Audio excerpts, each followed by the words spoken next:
മറ്റൊരാളുടെ വേദനയും യാതനയും കാണാനോ അതിലേക്ക് ഇറങ്ങിച്ചെല്ലാനോ അവനെ ഒന്ന് സഹായിക്കാനോ അവനുമായിട്ട് സഹകരിക്കുവാനോ അല്ലെങ്കിൽ അവനെ ഒന്ന് ചേർത്ത് പിടിക്കാനോ സാധിക്കാതെ വരുമ്പോൾ വിദ്യാഭ്യാസമില്ലായ്മയുടെ കുറവല്ലാതെ ഇന്നത്തെ വിദ്യാഭ്യാസം കിട്ടുന്നത് പോലെ മുൻകഴിഞ്ഞ കാലഘട്ടങ്ങളിലേക്ക് നോക്കിയാൽ ഇത്രത്തോളം വികസിച്ച ഒരു വിദ്യാഭ്യാസ മേഖല നമുക്ക് കാണാൻ സാധിക്കില്ല.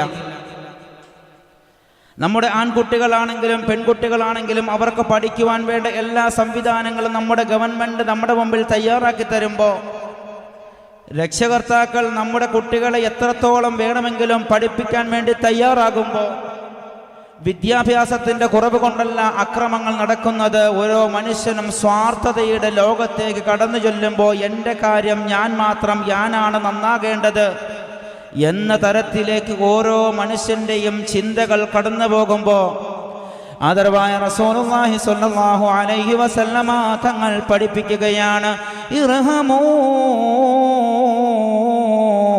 മൻ ഫിൽ അർദ് യർഹമുക്കും മൻ ഫിസ് സമാ.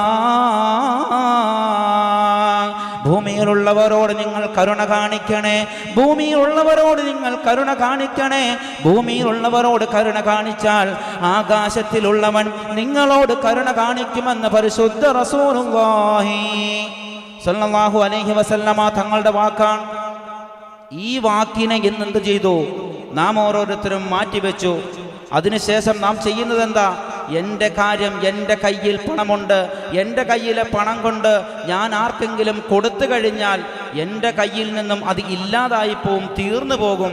അതുകൊണ്ട് എൻ്റെ ആവശ്യം, എൻ്റെ മക്കളുടെ ആവശ്യം, എൻ്റെ കുടുംബത്തിൻ്റെ ആവശ്യം എന്ന നിലയിലേക്ക് നാം ഓരോരുത്തരും സ്വാർത്ഥതയുടെ ലോകത്തേക്ക് മാറിയപ്പോൾ അക്രമവും അനീതിയും ഈ ലോകത്തേക്ക് നമ്മുടെ കണ്ണുകൾക്ക് കാണാൻ സാധിക്കുന്നുണ്ടെങ്കിൽ ഇന്നത്തെ ഈ മജ്ലിസ് നമുക്ക് ഓരോരുത്തർക്കും ഗുണകരമാകേണ്ടത് എങ്ങനെയാണ്?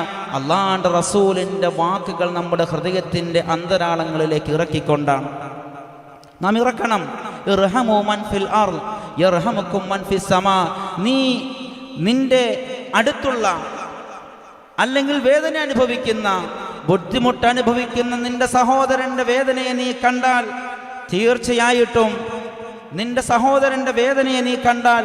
തീർച്ചയായിട്ടും അല്ലാഹു സുബ്ഹാനഹു വ തആല നിന്റെ മേൽ കരുണ ചൊരിയും. അങ്ങനെ കരുണ ചൊരിഞ്ഞാൽ അക്രമത്തെ നമുക്ക് പിടിച്ചു നിർത്താൻ സാധിക്കും, അനീതിയെ നമുക്ക് പിടിച്ചു നിർത്താൻ സാധിക്കുമെന്ന് ഹബീബായ തങ്ങളുടെ വാക്കാണെങ്കിൽ എൻ്റെ പ്രിയമുള്ള സഹോദരങ്ങളോട് ഞാൻ എൻ്റെ ഒരു ഉപദേശമായിട്ട്, ഒരു വസിയത്തായിട്ട് നൽകുകയാണ്. നാം മാറണം. ഈ മജ്ലിസ് കൊണ്ട് ഇന്നത്തെ ഒരു ദിവസം മാത്രമല്ല, ഈ ഒരു ദിവസം നാം ഓരോരുത്തരും നടത്തിയിട്ട് സ്വലാത്ത് പറഞ്ഞ് പോകലല്ല. ആ സ്വലാത്ത്, ആ നബിതങ്ങളുടെ വാക്ക്, വമാ ആതാകുമുർ റസൂൽ ഫഖുദു വമാ നഹാകും അൻഹു ഫൻതഹു. അല്ലാഹുവിൻ്റെ റസൂൽ കൊണ്ടുവന്ന കാര്യങ്ങൾ നീ മുറുകെ പിടിക്ക്, അല്ലാഹുവിൻ്റെ റസൂൽ നിഷേധിച്ച കാര്യങ്ങൾ നീ തള്ളിക്കളയണം.